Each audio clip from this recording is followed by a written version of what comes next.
شروع اللہ تبارک و تعالی کے نام سے جو بڑا مہربان نہایت رحم کرنے والا ہے۔ ناظرین محترم، سورۃ الفاتحہ کا ایک ایسا کامیاب وظیفہ آپ کو بتا رہا ہوں، انشاءاللہ بیٹھے بیٹھے آپ کا ہر کام ہو جائے گا، اللہ تعالیٰ کی غیبی مدد ہوگی اور ہر ایک حاجت انشاءاللہ پوری ہو جائے گی۔ بھائیوں اور بہنوں، آج سورۃ الفاتحہ کا آپ کو ایسا وظیفہ بتا رہا ہوں، یقین جانیے کہ جو کوئی بھی شخص سورۃ الفاتحہ کو پڑھتا ہے، اللہ کی قسم بیٹھے بیٹھے کام ہو جاتا ہے، اللہ پاک کی غیبی مدد نازل ہوتی ہے، اللہ تعالیٰ کے نورانی فرشتے اس انسان کی مدد کرنے کے لیے زمین پر آتے ہیں اور ہر ایک حاجت اسی وقت پوری ہو جاتی ہے۔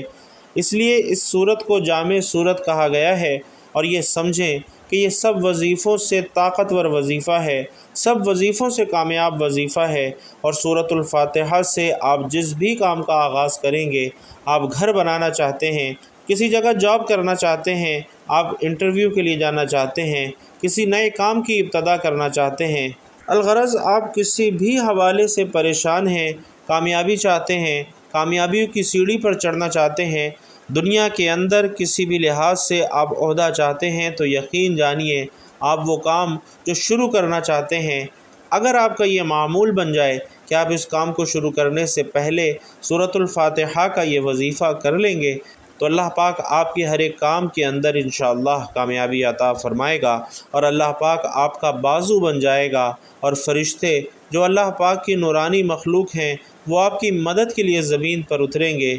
جو شخص یہ وظیفہ سورۃ الفاتحہ کا وظیفہ کرتا ہے، اس کی مدد فرشتوں کے ذریعے ہوتی ہے۔ کیونکہ یہ جامع صورت ہے، قرآن مجید کی اول صورت ہے، اور یقین جانیے آپ خود سوچیں کہ اللہ پاک نے سب سے پہلے اسی صورت کو قرآن پاک کے آغاز میں کیوں رکھا ہے؟ اس میں کچھ بات تھی تو اللہ پاک نے قرآن مجید کی سب سے پہلی صورت یہ رکھی ہے۔ تو اسی لیے بھائیوں اور بہنوں، جب آپ یہ وظیفہ کریں گے تو انشاءاللہ اللہ پاک آپ کو ہر ایک کام کے اندر کامیابی عطا کرتا چلا جائے گا، اور یوں سمجھیے کہ آپ ہر کام کے اندر انشاءاللہ کامیاب ہو جائیں گے۔ تو یہ وظیفہ میرے اس بتلائے گئے طریقہ کار کے مطابق آپ نے کرنا ہے، اللہ پاک آپ کے ہر ایک کام کے اندر آپ کی غیبی مدد فرمائے گا۔ جو میرے بھائی کسی بھی حوالے سے پریشان ہیں، وہ پریشانی کے وقت یہ وظیفہ کر لیں۔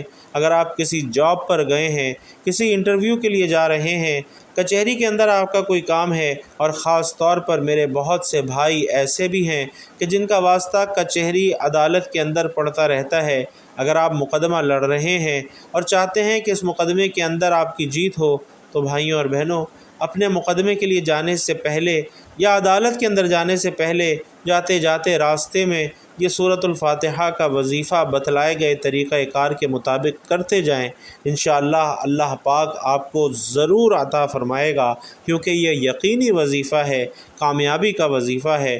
آپ جس بھی کام کے اندر کامیاب ہونا چاہتے ہیں، سورۃ الفاتحہ کا یہ وظیفہ پڑھ لیں، کیونکہ سورۃ الفاتحہ کے اندر اللہ تبارک و تعالیٰ کی ثنا کو بیان کیا گیا ہے، اس میں سیدھا راستہ دکھایا گیا ہے، گمراہوں کو بتلایا گیا ہے، اور یوں سمجھیے کہ اللہ تبارک و تعالیٰ کی ثنا کو بیان کیا گیا ہے، اور جس صورت کے اندر اللہ پاک کی ثنا کو بیان کیا جاتا ہے، اور جب یہی انسان یہ صورت پڑھتا ہے، اللہ تعالیٰ کی ثنا کو بیان کرتا ہے، تو اللہ پاک اس کی ہر حاجت کو پورا فرماتا ہے، اور وہیں بیٹھے بیٹھے آپ کا وہ کام ہو جاتا ہے جو کہ سالہ سال سے نہیں ہو رہا۔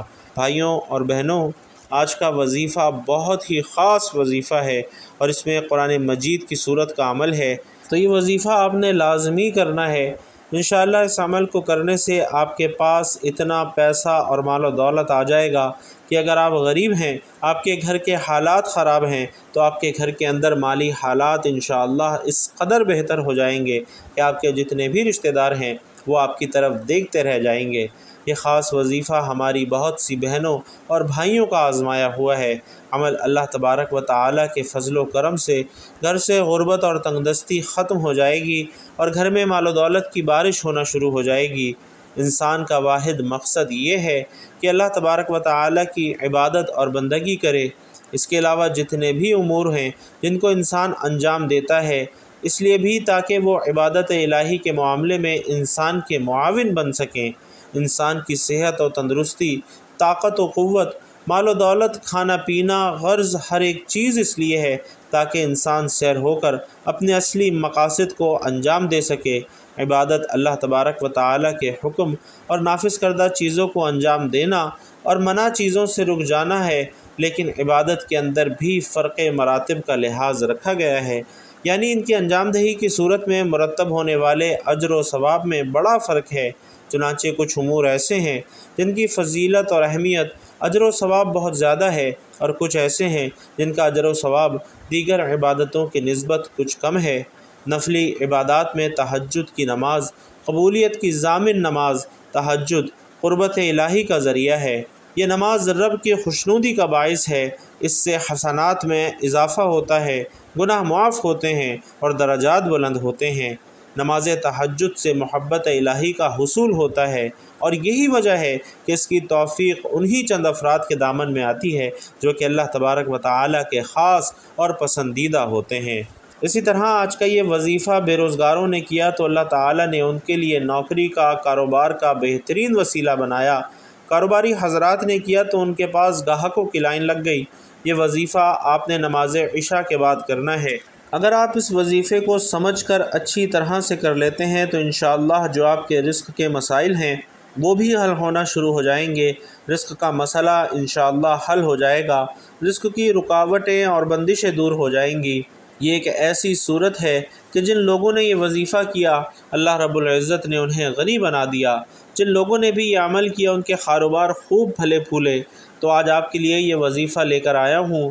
قرض کے بوجھ تلے دبے انسان اس کو ضرور کریں، انشاءاللہ آپ کا سارا قرضہ بہت جلد اتر جائے گا۔ لیکن ظاہری اسباب آپ نے لازماً تیار کرنے ہیں۔ تو یہ وظیفہ ویسے تو آپ کسی بھی نماز کے بعد کر سکتے ہیں، لیکن نماز عشاء کے بعد کرتے ہیں تو یہ زیادہ بہتر ہے۔ اس وظیفے کو خواتین بھی کر سکتی ہیں، بہنیں، بھائی، بزرگ سب اس وظیفے کو کر سکتے ہیں۔ اس وظیفے کو آپ ایک دوسرے کے لیے بھی کر سکتے ہیں، بھائی بہنوں کے لیے کر سکتے ہیں، بہنیں بھائیوں کے لیے کر سکتی ہیں، والدین بچوں کے لیے کر سکتے ہیں۔ یہ وظیفہ سورۃ الفاتحہ کا وظیفہ ہے۔ مشائخ اور بزرگان دین کہتے ہیں کہ جو اس کے اندر کامیابی چاہتا ہے، جو دین اور دنیا کے اندر ترقی چاہتا ہے، جو رزق کے اندر برکت چاہتا ہے، وہ اس صورت کو اپنا لے۔ آپ نے یہ کرنا ہے کہ کوئی ایک وقت مقرر کر لیں اور اس وظیفے کو جائز حاجت کے لیے کریں۔ اس لیے نہیں کہ امیر اور دولت مند ہو جاؤں گا تو اپنے خاندان والوں کو نیچا دکھاؤں گا۔ فقر اور غرور نکال کر صرف عاجزی و انکساری کے ساتھ اس وظیفے کو کرنا ہے، اور دوران وظیفہ کوشش کریں کہ آپ نے بدبودار اشیاء کا استعمال نہیں کرنا، جیسا کہ کچا پیاز ہو۔ اسی طرح مرد حضرات تمباکو نوشی سے پرہیز کریں۔ اس کے علاوہ حلال کا لقمہ کھائیں اور گناہ سے بچیں، حرام رزق سے دور رہیں۔ وظیفہ ختم ہونے کے بعد اللہ کی رضا کی خاطر کوئی میٹھی چیز بھی آپ نے تقسیم کرنی ہے۔ ناظرین، اس حقیقت سے تو کوئی بھی انسان انکار نہیں کر سکتا کہ دنیا میں ہر امیر، غریب، نیک، بد، ہر ایک کو قدرت کے قانون کے تحت غموں اور پریشانیوں سے کسی نہ کسی شکل میں واسطہ ضرور پڑتا ہے۔ اس کا سبب یہ ہے کہ یہ دنیا امتحان گاہ ہے، یہاں انسان آزمائش کے لیے بھیجا گیا ہے۔ اسے آزادی سے نیکی اور بدی کرنے کی قوت دی گئی ہے۔ وہ نیکی کرنے کی صورت میں اجر و ثواب کا حقدار ہوتا ہے، جبکہ نافرمانی کی صورت میں عذاب اور سزا کا مستحق ٹھہرتا ہے۔ غربت و تنگدستی، عمارت اور خوشحالی بھی اس دنیا کے دارالعلوم، اس دنیا کے امتحان گاہ ہونے کا ایک حصہ ہے۔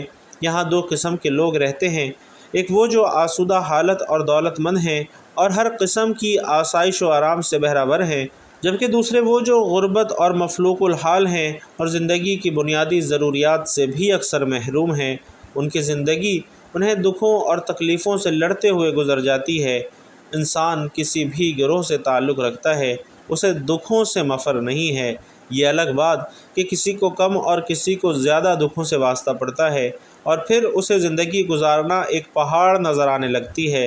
وہ چاہتا ہے کہ مصائب سے چھٹکارا حاصل کرے، اور وہ اس دکھ بھری دنیا کے سمندر میں کسی حقیر سے پانی کی طرح بہنے کے باوجود ہاتھ پاؤں بھی ضرور مارتا ہے، اور یہ کوشش کرتا رہتا ہے کہ کسی طرح غموں سے، دکھوں سے نجات پا لے، غموں کے بھنور سے باہر نکل آئے۔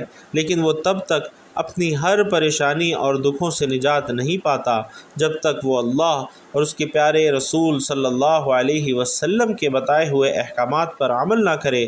تو اسے چاہیے کہ وہ اللہ سے اپنے گناہوں کی کثرت کے ساتھ توبہ کرتا رہے اور اس بات پر یقین رکھے کہ وہ ضرور اس کی توبہ قبول کرے گا اور اس کی تمام پریشانیاں اور غموں کو اپنے فضل و کرم سے ضرور ختم کرے گا۔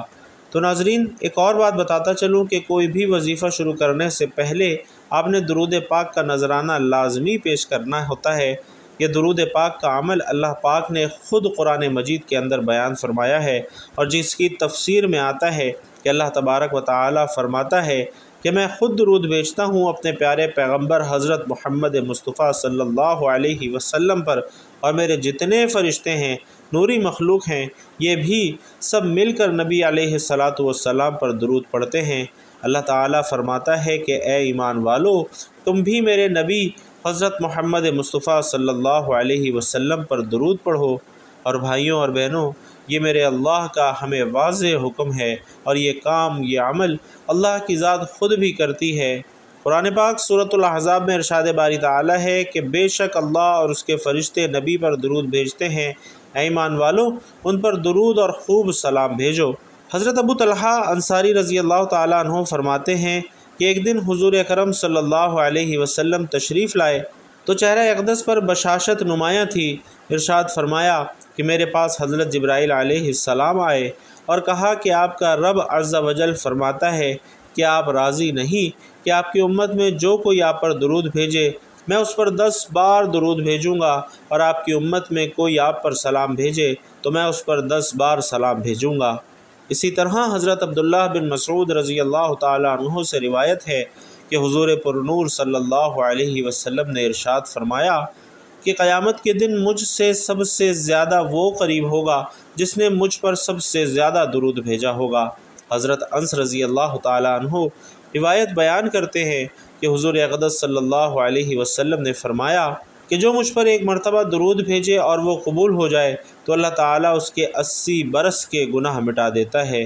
اسی طرح حضرت عبداللہ بن عمر رضی اللہ تعالیٰ عنہ فرماتے ہیں کہ جو نبی کریم صلی اللہ علیہ وسلم پر ایک بار درود بھیجے تو اللہ تعالیٰ اس کے فرشتے اس پر 70 بار درود بھیجتے ہیں، اور اللہ نے اپنی پیاری مخلوق جو کہ نوری مخلوق ہے، جس میں جبرائیل علیہ السلام، میکائیل علیہ السلام، اسرافیل علیہ السلام، بے شمار فرشتے میرے اللہ کے ہیں، وہ سب میرے نبی علیہ الصلاۃ والسلام پر درود پڑھتے ہیں۔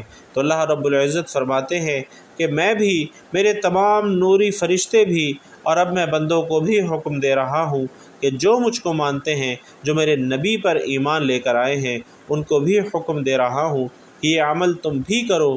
وہ عمل کون سا ہے؟ وہ عمل درود پاک پڑھنا ہے۔ اسی طرح درود شریف کے فضائل میں سے ایک اہم فضیلت یہ بھی ہے کہ درود شریف کے بغیر کوئی بھی دعا قبول نہیں ہوتی۔ سیدنا جابر بن عبداللہ رضی اللہ تعالیٰ عنہ سے روایت ہے کہ نبی پاک صلی اللہ علیہ وسلم منبر پر جلوہ افروز ہوئے، جب پہلی سیڑھی پر چڑھے تو فرمایا آمین، پھر دوسری پر چڑھے پھر فرمایا آمین، تیسری پر چڑھے پھر فرمایا آمین۔ صحابہ نے کہا اے اللہ کے رسول صلی اللہ علیہ وسلم، ہم نے 3 مرتبہ آپ کو آمین کہتے ہوئے سنا ہے۔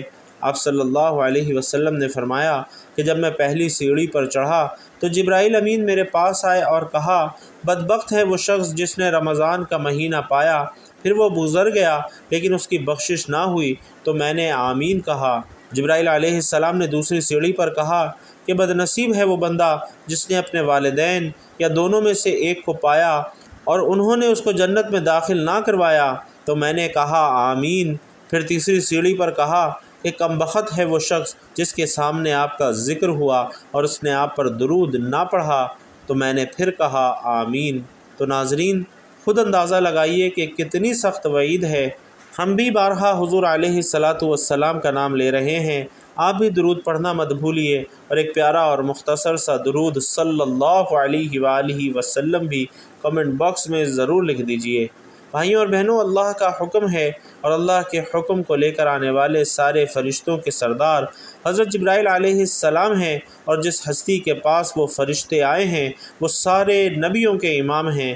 اب میرے نبی صلی اللہ علیہ وسلم آمین کہہ رہے ہیں اور اللہ کا حکم ہے، جبکہ جبرائیل لے کر آنے والے ہیں۔ تو اب اس بات کے اندر کوئی شک و شبہ باقی نہیں ہے کہ وہ دعائیں قبول ہو چکی ہیں۔ میرے بھائیوں اور بہنوں، نبی علیہ الصلاۃ والسلام پر درود پڑھنا عین عبادت ہے۔ دیکھو، اللہ نے 2 فرشتے مقرر کیے ہیں، ایک دائیں اور ایک بائیں، اور جب انسان درود پڑھتا ہے تو یہ دونوں فرشتے نیکیاں لکھنا شروع ہو جاتے ہیں۔ یہ واحد عمل ہے۔ کسی نے پوچھا کہ نیکیوں والے فرشتے کی تو سمجھ آتی ہے کہ وہ نیکیاں لکھے گا، جبکہ برائیوں والا کیا لکھتا ہے؟ تو آپ نے فرمایا کہ جب درود پاک پڑھا جاتا ہے تو وہ برائیاں مٹانا شروع کر دیتا ہے۔ تو اس لیے میرے نبی پاک صلی اللہ علیہ وسلم کی بڑی عزت اور شان اور وقار ہے۔ تو ناظرین، آپ نے سب سے پہلے عشاء کی نماز پڑھنی ہے، اس کے بعد وہیں اتحیات کی حالت میں بیٹھ کر ایک مرتبہ اعوذ باللہ من الشیطان الرجیم بسم اللہ الرحمن الرحیم پڑھنا ہے، اور اس کے بعد اول و آخر کم سے کم 3 مرتبہ درود پاک پڑھنا ہے۔ زیادہ ہو تو زیادہ بہتر ہے، ورنہ کم سے کم 3 مرتبہ آپ نے درود پاک لازمی پڑھنا ہے۔ اس کے بعد آپ نے الحمد شریف یعنی سورۃ الفاتحہ 11 مرتبہ پڑھنی ہے۔ بسم اللہ الرحمن الرحیم، الحمد للہ رب العالمین، الرحمن الرحیم، مالک یوم الدین، ایاک نعبد و ایاک نستعین، اہدنا الصراط المستقیم صراط الذین انعمت علیہم غیر المغضوب علیہم ولا الضالین، آمین۔ اس کے بعد ایک تسبیح آپ نے پہلے کلمے یعنی لا الہ الا اللہ محمد الرسول اللہ کی پڑھنی ہے، اور جب آپ یہ عمل کر لیں اول و آخر کم سے کم 3 مرتبہ درود پاک لازمی پڑھنا ہے، اور پھر اس کے بعد آپ نے اللہ پاک سے دعا مانگنی ہے۔ بھائیوں اور بہنوں، یہ ایسا وظیفہ ہے کہ انشاءاللہ آپ کی کوئی دعا رد نہیں ہوگی۔ یہ انتہائی طاقتور اور آزمودہ وظیفہ ہے، بہت ہی زیادہ مجرب وظیفہ ہے۔ تو میں نے سوچا کہ یہ تحفہ اپنے بہن بھائیوں کو بھی دوں، کیونکہ اس دور میں کافی لوگ پریشان ہیں، روپے پیسے کی بہت زیادہ کمی ہے۔ انشاءاللہ العزیز اللہ رب العزت آپ کو بھی اپنے فضل و کرم سے اس مالی تنگ دستی سے نجات عطا فرمائے گا۔ یہ عمل ایمانداری کے ساتھ اور مکمل یکسوئی کے ساتھ کرنا ہے۔ حضرت ابو ہریرہ رضی اللہ تعالیٰ عنہ سے روایت ہے، عرض کیا گیا، یا رسول اللہ صلی اللہ علیہ وسلم، قیامت کے روز آپ کی شفاعت کا سب سے زیادہ مستحق کون ہوگا؟ آپ صلی اللہ علیہ وسلم نے فرمایا، ابو ہریرہ، میرا گمان یہی تھا کہ اس بارے میں تم سے پہلے مجھ سے کوئی نہ پوچھے گا، کیونکہ میں دیکھتا ہوں کہ تم حدیث پر بہت حریص ہو۔ قیامت کے روز میری شفاعت حاصل کرنے میں سب سے زیادہ خوش نصیب شخص وہ ہوگا جس نے خلوص دل و جاں سے لا الہ الا اللہ پڑھا ہوگا۔ اور حضرت انس رضی اللہ تعالیٰ عنہ سے روایت ہے کہ میں نے حضور نبی کریم صلی اللہ علیہ وسلم کو یہ فرماتے ہوئے سنا کہ قیامت کے روز میری شفاعت قبول کی جائے گی۔ میں عرض کروں گا، یا رب، جس کے دل میں رائی کے برابر بھی ایمان ہو اسے جنت میں داخل فرما دے۔ پس وہ جنت میں داخل ہو جائیں گے۔ پھر میں عرض کروں گا کہ اسے بھی جنت میں داخل فرما دے جس کے دل میں ذرہ سا بھی ایمان ہے۔ حضرت انس رضی اللہ تعالیٰ عنہ فرماتے ہیں، گویا کہ میں اب بھی اشارہ کرتے رسول اللہ صلی اللہ علیہ وسلم کی انگشتان مبارک کی طرف دیکھ رہا ہوں۔ حضرت ابن عباس رضی اللہ تعالیٰ عنہ سے روایت ہے کہ حضور نبی کریم صلی اللہ علیہ وسلم نے فرمایا کہ اہل ایمان میں سے ایک قوم اپنے گناہوں کے باعث جہنم میں داخل ہوگی، تو مشرکین ان سے کہیں گے، تمہیں تمہارے ایمان نے کوئی فائدہ نہیں دیا کہ تمہیں اور تمہیں ایک ہی جگہ عذاب دیا جا رہا ہے۔ بس اللہ تعالیٰ ان پر غضب فرمائے گا، اور جہنم کے داروغہ مالک کو حکم دے گا کہ دوزخ میں ایسے شخص کو ہرگز نہ چھوڑے جس نے لا الہ الا اللہ کہا ہو۔ انہیں اس حال میں جہنم سے نکالا جائے گا کہ چہرے کے سوا ان کے پورے جسم جل کر سیاہ کولے کی مانند ہو چکے ہوں گے، اور ان کی آنکھیں نیلگوں نہیں ہوں گی۔ پس انہیں نہر حیات پر لایا جائے گا، وہ اس میں نہائیں گے، ان سے ہر قسم کی کمزوری اور تکلیف دور کر دی جائے گی، اور پھر وہ جنت میں داخل ہوں گے۔ اللہ رب العزت سے دعا ہے کہ ہم سب کو نیکی کی بات سننے، سمجھنے اور اس پر عمل کرنے کی طاقت اور توفیق مرحمت فرمائے۔ میرا سنانا اور آپ کا سننا اپنی بارگاہ میں قبول و منظور فرمائے، آمین یا رب العالمین۔ ناظرین محترم، آخر میں آپ سے گزارش ہے کہ بیان اچھا لگا ہو تو کمنٹ باکس میں ایک مرتبہ صدق دل سے سبحان اللہ ضرور لکھتے جائیے گا۔ اللہ تبارک و تعالی آپ سب کا حامی و ناصر ہو، آمین یا رب العالمین۔